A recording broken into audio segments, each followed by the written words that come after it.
Hai semuanya, kenalin nama aku Nova Claudia Ananda. Hari ini aku bakal nemenin kalian semua buat belajar bareng aku sosiologi tentang ketimpangan sosial.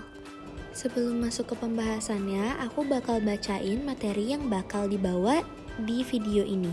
Yang pertama ada pengertian ketimpangan sosial, terus ada definisi menurut para ahli, ada juga contoh-contoh ketimpangan, ada faktor yang mempengaruhi ketimpangan sosial, dan yang terakhir ada upaya mengatasi ketimpangan sosial. Kita masuk ke materi yang pertama, yaitu kita akan membahas pengertian. Sebelumnya, apa sih ketimpangan? Ketimpangan itu adalah keadaan yang tidak seimbang di masyarakat yang mengakibatkan perbedaan yang mencolok atau suatu keadaan di mana terjadi ketimpangan ataupun ketidaksamaan akses untuk memanfaatkan sumber daya yang terjadi dalam suatu masyarakat. Sementara ketimpangan sosial sendiri mempunyai arti ketimpangan kondisi di mana terdapat perbedaan yang signifikan dalam distribusi sumber daya, peluang, hak, dan keuntungan di antara individu atau kelompok dalam masyarakat.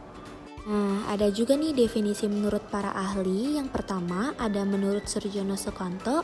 Menurut beliau, ketimpangan sosial adalah ketidaksesuaian antar unsur budaya atau masyarakat yang membahayakan kehidupan kelompok sosial. Ada juga menurut William Oakburn.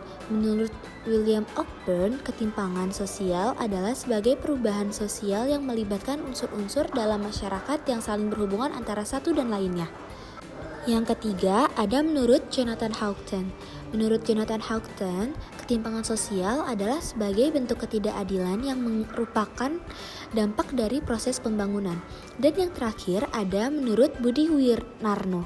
Menurut beliau, ketimpangan sosial adalah kegagalan pembangunan di era globalisasi untuk memenuhi kebutuhan fisik dan psikis warga. Kita udah bahas definisi, sekarang kita masuk ke contoh ketimpangan yang paling sering ditemui, yaitu ketimpangan desa dan kota. Sebelumnya, yang menjadi penyebab utama ketimpangan sosial di antara desa dan kota ini biasanya karena terbentuknya stratifikasi sosial. Ketimpangan sosial yang terjadi pada masyarakat modern cenderung lebih tampak karena faktor persaingan dalam kehidupan sangat besar terlihat dari berbagai aspek, berbeda dengan warga desa.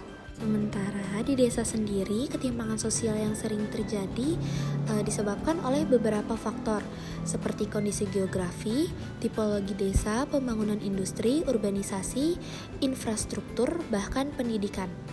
Masyarakat di desa cenderung memiliki mata pencaharian yang terbatas, seperti bertani atau berdagang. Selanjutnya, kita akan bahas faktor yang mempengaruhi ketimpangan sosial. Faktor yang mempengaruhi ketimpangan sosial ini dibagi dua, ada faktor internal dan faktor eksternal. Faktor internal sendiri adalah masalah yang berasal dari diri dalam seseorang seperti pendidikan yang rendah, kesehatan yang buruk, atau hambatan budaya. Contohnya, ketika seseorang tidak memiliki pendidikan yang baik, itu bisa menyebabkan ketimpangan. Dan faktor eksternalnya ini adalah masalah yang datang dari luar individu, seperti sistem yang membatasi kesempatan pekerjaan. Ini berarti seseorang mungkin tidak malas, tapi hanya sistemnya yang sulit untuk mendapatkan pekerjaan.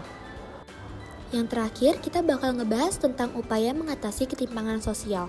Sebenarnya banyak cara atau upaya mengatasi ketimpangan sosial, tapi kita bakal sebutin 4 dulu ya. Yang pertama, memperbaiki kualitas pendidikan. Yang kedua, meningkatkan kualitas kesehatan dari sisi tenaga medis, alat, tempat, hingga aksesibilitas kesehatan masyarakat. Yang ketiga, melakukan pemberdayaan sumber daya manusia. Dan yang terakhir, mendorong mobilitas sosial. Segitu dulu pembahasan yang udah dibahas. Buat yang udah nonton, jangan lupa like ya teman-teman, karena like kalian mempengaruhi nilaiku. Terima kasih.